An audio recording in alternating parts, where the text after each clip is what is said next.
So importante guys na maukay natin yung mga feeds na nandun sa feeder para ma-stimulate ulit na kumain ng ating mga alaga.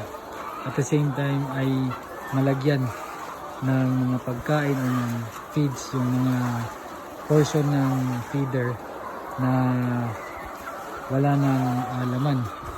So sa pamamagitan nito ay makakatipid tayo sa feeds, and then ma-stimulate pa talaga yung mga manok na kumain. So pag kumain ulit yung mga manok ay baka madagdagan pa yung ating production.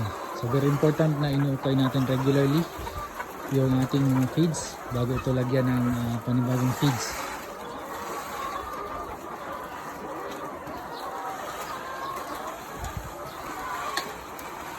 So